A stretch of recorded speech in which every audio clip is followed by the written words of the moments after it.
Hey, how's it going? It's Pastor Josh here, and I want to welcome you to the Downey First Christian Church Leadership Training for Growth Groups. And I'm very happy that you're here, and I'm very glad that you've decided to spend this time with us and that you've made the decision to lead a group. Now, we've said it before, we're doing this system a little bit different for this season of COVID because we can't really be meeting the way we used to be meeting. And so we have different groups. We're going to have different options for different people, and we want you to really feel comfortable, but we want you to be in a group. And so we're going to have groups that are going to be meetings through Zoom. We're going to have other groups that are going to be meeting traditionally, and there are other groups that are going to be meeting in a more hybrid way. In other words, if you have a group of people that you're currently meeting with regularly, like you have lunch with someone every week, or you meet with your family for dinner every night, whatever the case is, or there's a group of friends that you're currently meeting with now, the challenge that we're doing as a church is we're going to sort of unleash the system a little bit in the sense that if you want to lead a group, like if you want to lead a group, I want you to lead a group. And so basically we have the study guides that is a guide that goes with every message that I preach on Sunday, and it's very simple. It's a guide with about 10 questions. It has scriptures, it has an introduction, it has a conclusion, and you can literally just go through that entire study guide at any moment, at any time. And I'm going to explain in just a little bit how to use a study guide and how you can lead these groups. Now, this leadership training that I'm going to do is going to be about probably 25 to 30 minutes, and I'm just going to explain the basics of what it means to lead a group, why it's important to lead a group, and I truly believe that God is going to use you to be able to stretch you in your faith and to be able to be a blessing to others. Now, let me just backtrack just a little bit and explain a little bit about why it is that we do what we do. It's very important to understand the why. So we all have a reason why we do something. The reason why we do the things that we do, the reason why we get up in the morning, the reason why we interact with people, the reason why we do what we do. There's always a why behind everything that we do. And what's true for you is also true for us as a church. We have a reason behind behind why we do what we do. And so before we even talk about the reason behind why we have growth groups, I want to explain to you the reason why we even exist as a church. Did you know that we have a reason why we exist as a church? Now, every church has the reason, which is to proclaim the gospel, to lift up the name of Jesus, to come and worship, to spread the gospel. Everyone has that reason. We have the Great Commission, right? Is to go into the world and make disciples. However, every church has a why behind what they do, more specifically, that has to do with who they are as a church. The reason why we do what we do as a church at Downey First Christian Church, we've talked about this before, is because people are hopeless. People are hopeless. People walk around, and we've explained it by saying something to the effect of carrying the weight of their own hopelessness, in the sense that sometimes, even if people don't know it, when you don't have, like, have you ever tried to imagine your life without Christ? I try to imagine it sometimes, and I can't even picture how I would be able to face life without Jesus. And so the reason why we do what we do as a church is because people in the city of Downey are hopeless. They need hope, and Christ is the hope, and the church is the hope of the world. Let me read a verse to you here real quick. So 1 Peter chapter 1 verse 3 says, "Praise be to God and Father of our Lord Jesus Christ. In his great mercy has given us new birth into a living hope through the resurrection of Jesus Christ from the dead, and into an inheritance that can never perish, spoil, or fade." This inheritance, it says, is kept in heaven for you. So praise God that we have this living hope through Jesus. And this is the hope that as a church, in everything that we do, we are giving to the world. And this hope isn't available anywhere else. I mean, other businesses or other endeavors will try to convince you that what they have to offer is actual hope through whatever product it is that they're offering, but it is only in Christ that we truly have hope. And so Luke this is another scripture. Luke 4:18 says this: "The Spirit of the Lord is on me because He has anointed me to proclaim good news to the poor. He has sent me to proclaim freedom for the prisoners and recovery of sight for the blind, to set the oppressed free." And so Jesus came to bring hope, freedom, and good news. And the church, this is why we exist, the church is the hope of the world. And so as you're interacting with people, this is what I do this all the time. When I interact with someone, when I talk with someone, whoever it is that I am interacting with, I try to always ask myself this question: is when I interacted with that person and then that person walked away, did that person walk away with more hope or with less hope? Because we are hope providers. So what is true?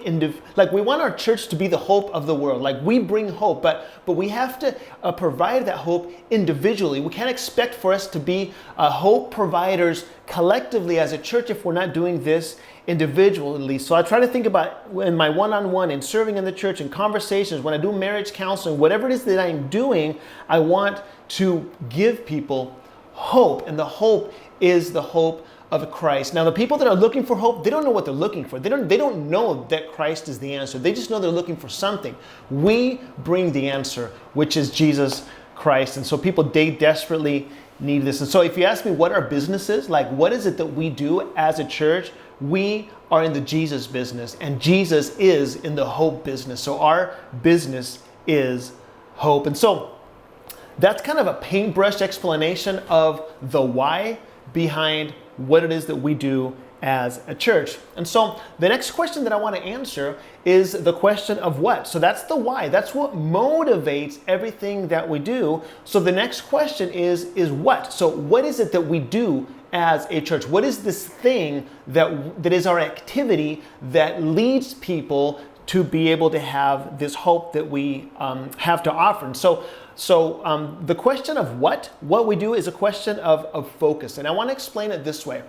Most churches, or many churches, I see them as a buffet, like a buffet. You go to a buffet, we've all been to a buffet. A buffet, you have a whole bunch of different options of food that you could eat from, right? And so have you ever been like really hungry? Like, you go into a buffet and you're like, I'm just gonna eat everything here, because you can really feel like I could just gobble down all this food. But then you realize that you start eating and pretty soon you're full. Well, the reason why I say that is because the same thing happens in churches a lot, and we can easily fall into this.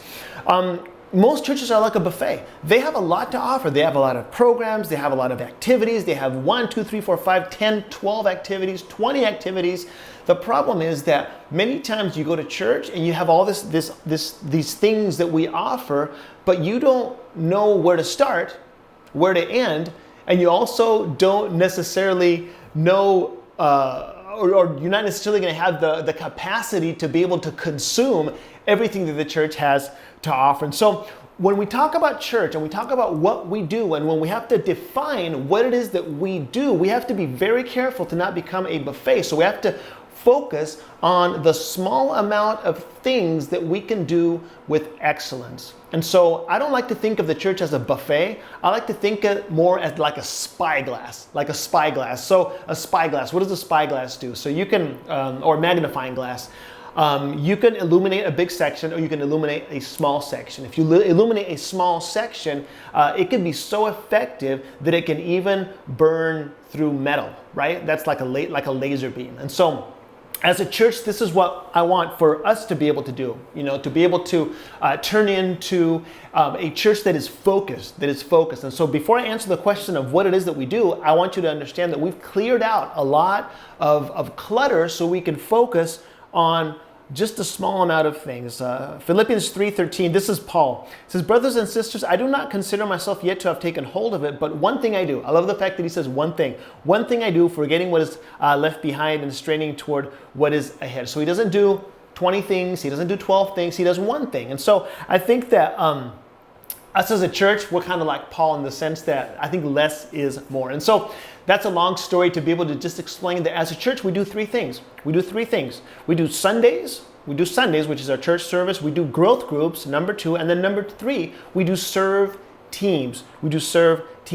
And that's it. And where did we get these three things from? Well, we got these three things by the Bible. In the book of Acts, they also did three things, which was number one, they met in the temple courts. Number two, they met house to house. And number three, they served each other and the community. And so as you guys know, I've been a pastor in this church for about a year now, a little over a year now. And COVID hit, and it's kind of thrown everything, all the scheduling and all the plans have kind of changed, but we're in the process of implementing these three things. Now we have the Sunday services, we have that going. We have growth groups, number two, and then in 2021, we're gonna launch the Serve team. So we'll be focusing on these three things and these three things alone, because less is more. And so that's really what we do as a church, these three things. So we've called them love God, love people, serve the world, meaning love God is our Sunday service, love people is growth groups, and serve the world is our serve teams. And I love this because this is because we've talked before about mission, vision, and all these strategies and all these things that can kind of get really mixed up, but we've actually condensed our mission, our vision, and our strategy into the same thing. So it's love God, love people, serve the world are these three things. And I love this image of the Sunday service being where it's like this plant that grows, right? So the Sunday service is where we plant the seed. Growth groups is where the plant grows. And then serve teams is where we produce the fruit. I love that imagery, and I think that as we go along, this is going to become clearer and clearer in time. And so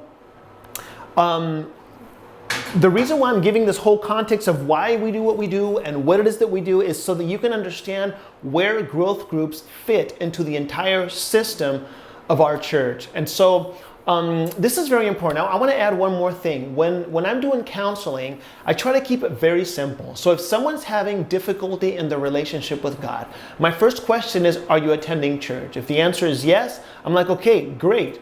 If they are, and if they're not, I'm like, you should start attending church. Now, if they are attending church, then I ask them, are you in a growth group? If the answer is yes, great. I'm super glad you're in a growth group. If the answer is no, you should attend a growth group. And then the final stage, number three, is if they're still going through stuff, I'm like, are you serving? So you're coming to church, you're in a growth group, but you're not serving. I want to highly encourage you to serve if you're not serving. And so I have yet to meet a person who is having a difficult time in the relationship with Christ if they're serving, if they're in a growth group, and if they're attending church every Sunday. Now, it's not a magical formula, but these three things are so important for us to be able to do collectively and also to be able to do individually. So that's kind of the first part, the intro, so you know where growth groups fit.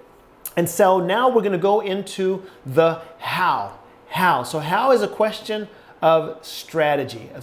How do we do it? Now, there's a strategy for Sundays, there's a strategy for growth groups, and there's a strategy for our serve teams. But today, we're talking about growth groups. And so now we're going to narrow it down a little bit more specifically to what it is that we're talking about today. Now, I want to give a disclaimer before I continue and just explaining that this content, I've already taught it before, and some of it is going to be specific to growth groups that are the traditional growth groups, like the growth groups that we did in our first season, which was a leader, a co-leader, and a host. And so I'm going to go through those, but the disclaimer is just to understand that some of these things won't apply to all the groups because some of the groups aren't going to have hosts and aren't going to have co-leaders. They're just going to have a leader because, like in my case, I'm going to have my growth group with my family, so I'm just the leader. I'm basically all three, right? Some of you guys are going to be all three. You're going to be the leader, you're going to be the co-leader, and you're going to be the host. And so just keep that in mind as we're going through this content, all right? So growth groups. So here's the reason for growth groups. Growth groups, they solve a problem that we have as a church. Do you guys know that we have a problem, but it's actually a good problem that we have as a church?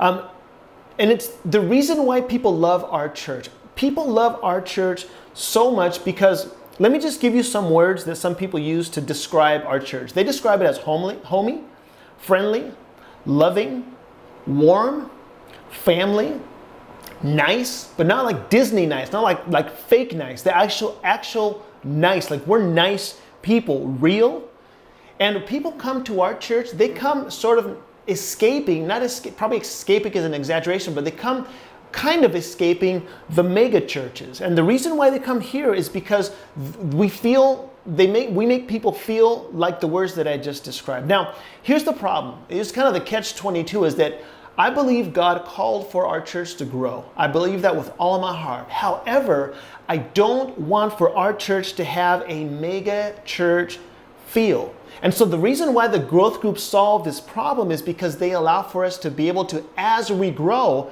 to also get smaller. Now, here we're going to explain right now, what are they? So what is a growth group? Well, we've defined a growth group. We've changed it a little bit. Is a group of less than 15 people who meet periodically to talk about God, the Bible, and how they relate to your life. And these groups can be 2 friends for coffee, it can be a family unit, it can be 2 spouses, it can be 2 families, it can be a diverse group of friends, 2 groups of neighbors, racquetball buddies, you name it. It can be anything. And so we have decided to, like I said earlier, unleash this to be able to free up some leaders to be able to just lead. So we don't want to put a bunch of red tape. You got to go through all these classes to be able to lead a group. If you want to lead a group, I want you to lead a group. Acts 2:46 says, every day they continued to meet together in the temple courts. They broke bread in their homes and ate together with glad and sincere hearts. So in the New Testament, we see big gatherings, right, whether we hear the word, and then small gatherings. And why are groups so important? Because on Sundays, you're hearing a monologue. You're hearing me preach, and there's information coming into you, you're hearing it, but then growth groups, there's a dialogue. So you'll be able to interact with people. Someone said that Sundays don't change anybody. Like, Sundays don't change you. Sundays make you want to change. And then growth groups is where actual change happen. We've talked about this whole idea of people learn in rows but grow in circles, and I really believe that that is true because the whole idea of a growth group is transformation. It's life change. In other words, you take the Sunday message and you hear it and then you sort of unpack it with your group, and the goal of the group is, listen to this, 100% application.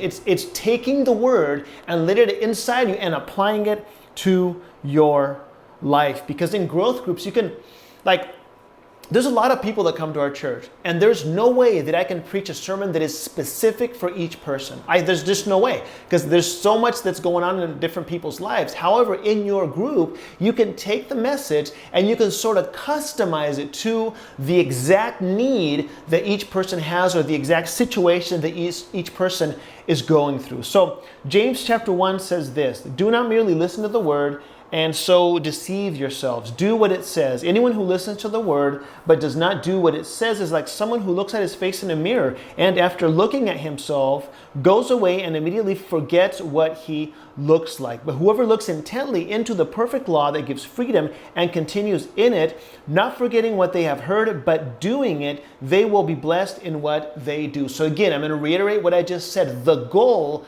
of growth groups is to take information into transformation. And so it's application. So, I can tell my kids all day what to do, and that doesn't mean that they're going to do it. So it's not about hearing the word. It's about listening and doing the things that I'm asking them to do. And the same is true with the scripture. That's why growth groups exist. That's why they're so specific. The goal, again, is to transform your life. Now, I've been doing growth groups for a long time, and one of the things that's important to understand is not to just explain what growth groups are, but also to explain what growth groups are not. And so we're going to have a little bit of fun with this.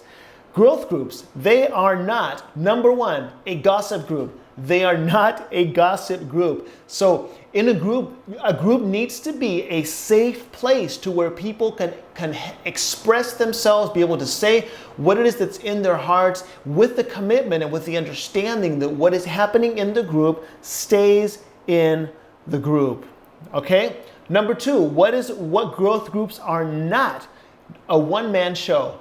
A one-man show. Growth groups are not a one-man show. The leader should not do all the talking, not by a long shot. The leader should not do all the talking. The leader should probably talk about 30%. We got to 30-70 rule. So I even will go as far as to say that the less the leader talks and the more he just sort of guides the conversation, the better it is. It's very important that people participate. This is not a Bible study. It's very important to understand this is not a lecture that someone is giving to the group. This is not a Bible study.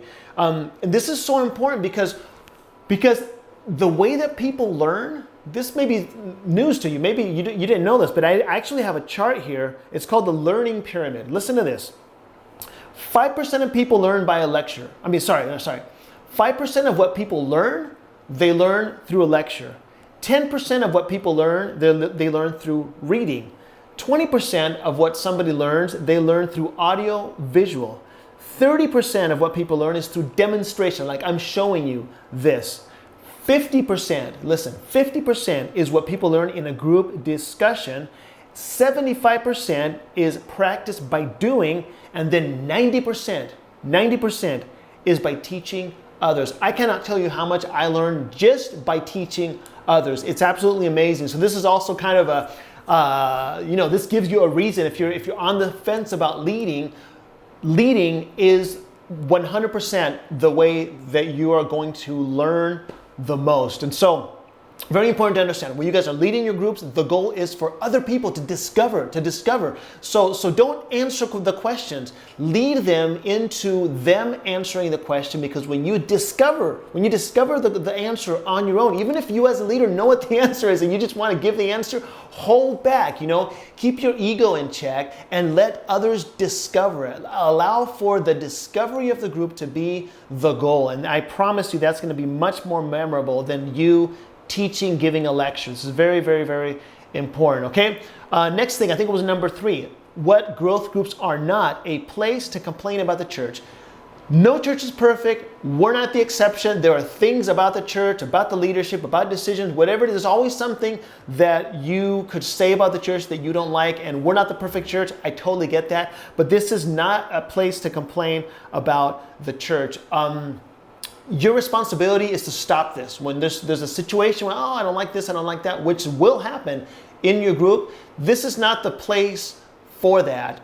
John 17 talks about how important unity is, and unity is not the same as uniformity. So we don't have to be all the same. We don't have to all agree on everything, but let's stay united and creating the space for growth as opposed to a space for complaining about the church is going to be very, very, very important, very useful. Now, if somebody has a complaint, they can talk to me, they can talk to Pastor Mark, anyone on the leadership. You need to welcome, we welcome feedback that is helpful. So absolutely that, but you can stop it that way. If someone has something to complain about, you can just send them to the proper channels, and that way the meeting won't turn into something that it's not supposed to be. All right. Next one, what growth groups are not: a place to chase rabbit trails. There'll be people in your group that will want to chase rabbit trails. They're going to go completely off topic, and so you have to master the skill of using the word anyway. So when someone says something, try to get back to the topic, and there's going to be some situations where it's going to be harder than others, but as you go along, you're going to learn how to do this. Next thing, what a growth group is not: it is not a social club. It is not a social club, which means that growth groups are open. They are open. Now, I understand, like I was saying before, this is for if we were in a normal season, we want to keep the growth groups open to anyone who wants to join them. However, there's a caveat here because of COVID, and so this is important to mention as well. And so that's a few things of what growth groups are not. And so we're going to start the second season of growth groups on September 6th.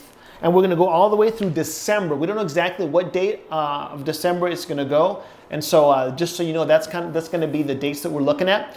I want to explain a little bit about why we do seasons as opposed to nonstop all through the year with no end in mind.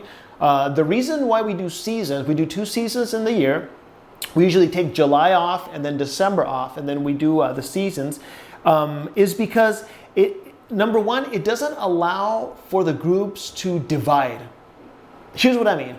If there weren't seasons, there would have to come a point if a group starts to grow that you're going to say, hey, we have to divide the group. Now, if you're doing seasons, there's a natural end to the season of the growth group, and so that's the moment when a new leader can appear, and then you just reshuffle the whole deck and people re-sign up for the group. So there's no, we call it the forbidden word, like division is the forbidden word, and nobody likes division. People like multiplication, and so we're replacing the word division for multiplication, and so it's kind of the same thing but has a different connotation to it. So that's one of the reasons for the seasons. Number two reason for seasons is leader breaks. That way the leader can take a break. So we're encouraging leaders to have 2 seasons on and then 1 off so that you can take a break. Now, common knowledge, some people would say the enemy doesn't rest, so I'm not going to rest either, but we're human, so we need breaks. We need to replenish our energies. And so we encourage leaders to take breaks every 2 seasons. And so it's very, very important. Number 3, the reason why we take the reason for seasons is promotion. We promote the groups in July.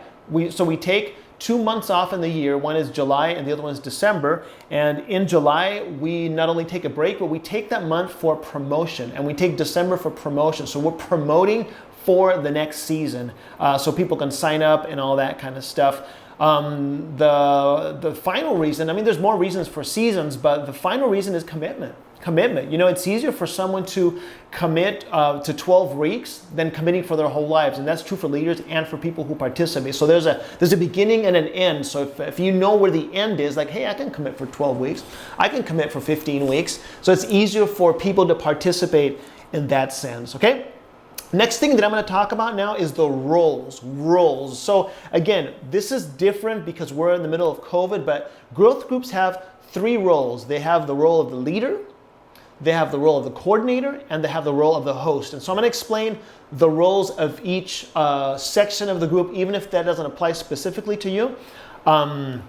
So leader, if you're leading a group, you have 6 responsibilities. So number 1 responsibility for a leader, if you're leading a group, is to pray. Pray once a day for your group. It's very important to understand that you have a now this may sound a little overwhelming, but you sort of do have a pastoral role with this group. And so start off the group with prayer requests. Have a time of prayer requests. Hey, welcome to our group. We're going to get started, and you say, does anyone have any prayer requests? And write them down every week. Write them down and pray for them. Do this daily. Take a moment every day.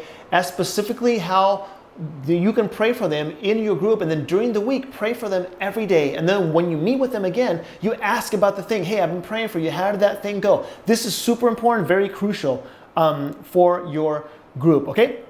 Number 2, this is going to be obvious. Lead the group once a week. Now, leaders, you are leading a discussion. You're not giving a lecture. I know I said that before. So it is okay to say, I don't know. This is one of the biggest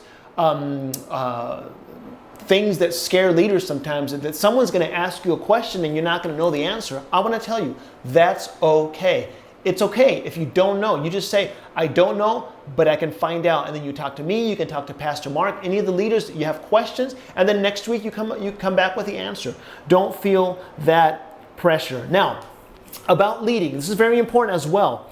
We're going to do sermon-based groups, meaning that the groups are going to be discussing the Sunday sermon. And so I want to give you a few reasons why we've decided to do sermon-based. Number 1 is quality control. That way we all know that we're all teaching the same thing, and we know that the message that's being preached, since I've already tested my own material, I know that what is being taught in the groups is going to be good quality. Number 2 is consistency, which means that theoretically, again, this doesn't apply specific for COVID right now, but consistency in the sense that you could go theoretically to any group. Like if hey, I'm going to miss group on Monday, I can't go this Monday, but I know that every group is teaching the same thing. You could go to a different group on Wednesday, and you know that there's going to be consistency because we're all teaching the same thing. The next reason is spiritual unity. because the whole church is talking about the same thing. So we're in the same spirit. We're talking about the same things. We're praying about the same thing. There's the same topic of conversation. The next reason is that it just reduces complexity. Now, complexity is the enemy of growth. And so it's very important for us to be talking about the same things and reducing complexity, because we could do it. I've talked to different people about doing it different ways. Like every group could have a different topic. Every group could have different theme. But the problem is that we would have to go through every author, and there's a lot of different authors. Some of them are good, some of them are regular, and some of them are just really bad. And so that's one of the reasons, because it reduces complexity as we go. And so the other reason is it increases church attendance, because you want to listen to the Sunday message, because if you don't listen to the Sunday message, then you're going to be a little bit off topic or a little bit behind when you join your group. All right? Sound good? So what I want to do now, as we're talking about leading a group, is that I will explain to you, just in very general terms, how to use a study guide. How to use a study guide. Now, every Wednesday, what I do when I'm preparing a message, my messages are pretty much finished on Wednesday. So the Wednesday before the Sunday that I'm gonna preach, my message is finished. So on that Wednesday, I write a study guide. I write a study guide in English, and I write a study guide in Spanish, in the same way that I write my sermons in English and Spanish. And then I put them on the website, and then I email them to all the leaders. And so you're gonna receive every Wednesday, if you're leading a group, if you signed up to lead a group, every Wednesday you're going to receive a study guide. And so the study guide is very simple. The study guide has an introduction, it has a conclusion, it has questions, it has notes, and it has scriptures. And so you can literally just, like I have one right here, study guide. This is a sample. Sermon, We Are Special. That was the name of the sermon. The series is Identity. And so I'm just going to read the introduction, and you would literally do this with your group. So so let's just say your group starts. You're all sitting down. Welcome to our group. Does anyone have any prayer requests? You pray for the prayer request, and then you finish, and then you say, okay, now let's get started. So you would say this. So we're on a series called Identity. And the sermon that Pastor Josh preached last Sunday was called We Are Special. And then you go to the introduction. There's an introduction right here.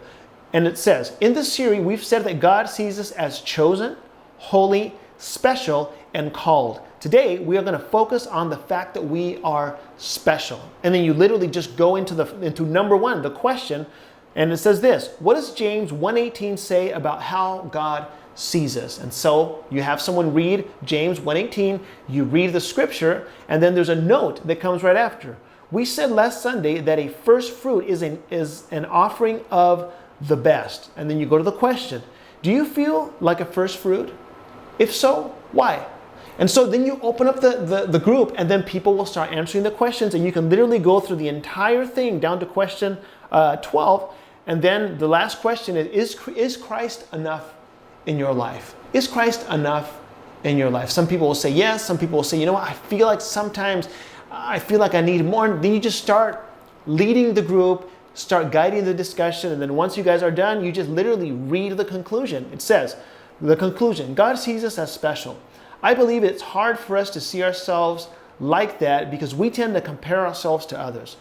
Let's seek, like Paul did, to be satisfied in Christ, because, like someone said, Christ plus nothing equals everything, and everything minus Christ equals nothing. And so that's how you lead a group. It's very, very simple. I know it might be a little nerve-wracking at the beginning, but I promise you, as you get more practice, it's going to become easier and easier. And just remember, you're leading a discussion. You're not giving a lecture, okay?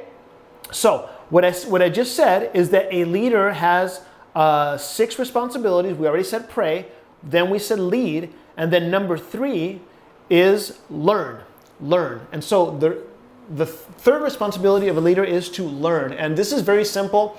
I'm going to be in charge of the teaching for the leaders, and this is going to be a teaching that's going to take place 2 times per season We have 2 seasons per year, so it's going to be 4 leadership trainings per year. Now, this is a little bit different. Again, we're doing it through video, but a session like this is going to take place about 4 times a year, where I'm going to be explaining the content, and then we're going to be bringing up new leaders, and that's how we're going to go along. Okay. Number 4, responsibility of a leader is to fill. You are responsible to fill your group twice a year. In other words, when we're either in December or in July, which are the promotion months, you're going to be responsible to fill your group. Now, we're going to provide a bunch of resources and sermon series and the website and a bunch of things that will help you, that will assist you in filling your group, but the responsibility of filling the group is going to be yours, and that's going to be twice per year. Now, number 5, the 5th responsibility of a leader is to raise. Now, what do I mean by raise? Is to raise 1 new leader per year, not 1 new leader per season, 1 new leader per year. And so here's what I want to encourage you to do. As you're leading your group and you're leading the discussion and you're praying for your group, that you will be able to identify someone in your group that you say, this guy seems to have some leadership potential, and then start giving him some responsibilities. Have him do the introduction, have him lead in prayer, have him do the first half of the study guide, and then you do the other half of the study guide, and you give him or her feedback. And so the way we raise up leaders is really 4 stages. Number 1, I do and you watch. So if I'm raising up a leader, I'm going to do and you're going to watch what I do. Number 2 is I do and you help. So you help. You give the person some responsibilities. Number 3 is you do. So now the person that you're raising up, he does and I help. And then number 4, you do and I applaud. So hopefully you can go through that whole process as a year rolls around. All right. Matthew 9:37 says this, then he said to his disciples, the harvest is plentiful, but the workers are few. We have to think leadership multiplication. So think of your job as a leader as twofold. One is to lead your group, and then the other is to raise up leaders. I don't know which of the two is more important. I think they're both just as important, that you lead, but you also find leaders to be able to lead another group. All right. That's number 5. Then number 6 is to call. What do I mean by call? Well, whenever they've missed a group or church, one of the challenges that we have as a leadership is that since our church is not a small church, there's sometimes people that will miss church or people that will miss a group, and we don't know because there's no way for us to really know. And so sometimes someone won't have come to church for 2-3 weeks, and all of a sudden we realize that they were in the hospital or something happened. No one told us, so we don't know. One of your responsibilities as a growth group leader is that if the person, of course, misses your group, you need to call them. Like the next day you need to call them, text them, find out what happened. But also if they miss church, if you notice that someone in your group missed church, it's your responsibility. I'm giving you the responsibility of calling them to find out, hey, I didn't see you in church. I missed you. Is everything okay? That's very important for you to be able to do as well. All right? So those are the 6 responsibilities of a leader. Now, I'm gonna explain to you the responsibilities of a coordinator. So a coordinator, like for example, when I lead my group, I'm gonna have my wife be my coordinator. And so the responsibility of a coordinator is 5 things. And I'm gonna go through these very quickly. Number 1 is pray daily. Pray daily for your entire group. Number 2, write down the prayer requests and email them to the group. When you do the time of prayer requests at the beginning of your group, the coordinator is responsible to write down those prayer requests and then email those prayer requests to the entire group so that everyone is praying for everyone. Number 3 is to email the group before the meeting. In other words, like if your meeting is on Fridays, every Wednesday you send them an email saying, hey, last week we talked about this. Thank you for coming to the group last week. Remember, this Friday we've got this, we've got that. Reminding them every week that the meeting is just around the corner. Number 4 is to open and close in prayer often. Sometimes you will do it at the beginning, sometimes you'll do it at the end, sometimes you'll do both, but the coordinator needs to be able to do that because honestly, the coordinator is probably the person that will end up being the new leader. If it's not your spouse, we want for spouses to stay together, but if you're a coordinator in a group, that's normally going to be the person that probably will end up leading a group in the future. So that's the person you need to focus on giving them this responsibility. And then number 5, lead the group. This is interesting. Lead the group a couple of times in the season. So a couple of times in the season, I want the leader to allow the coordinator to lead the entire group with the help of the leader. All right. So those are the 5 responsibilities of the coordinator. And then finally, the host. The host. What's the host? The host has 3 responsibilities. The host is really the person that opens up their house. So one of the things that we've really pushed is that you'll have a leader, you'll have a coordinator, but the leader and the coordinator will meet in a different house, which is the house of the host. And the host has this responsibility. Number 1 is pray. Pray for the group that meets at your house every day. Number 2, open your house weekly, which is kind of obvious. And number 3 is set up a snack schedule. Set up the snack schedule. You know, we all like to eat, we all like to have snacks during the group. Set up the snack schedule. Don't make it your responsibility to provide all the snacks, but you set up the snack schedule. So you coordinate who is going to bring what as we go along. All right? So that is the leader, that is the the coordinator, and the host. And so what I want to do just as we close here is I want to just talk to you about sort of your pastoral role. I want you to think about the people that you're leading as your sheep. I don't know if that's really, like talking about sheep nowadays is kind of weird because I don't know how many of you guys own sheep, but let's just say that they're like your family, right? They're like your family. And I want you to be concerned about them. Call them on the phone. Realize that they're put before you as a gift from God, and that you have something that God has put in you to be able to help them. Like personally, I'm very excited to be able to lead a growth group in my family. It's my wife and my 3 kids. I am super excited to be able to go through the study guide with them, to be able to pray with them.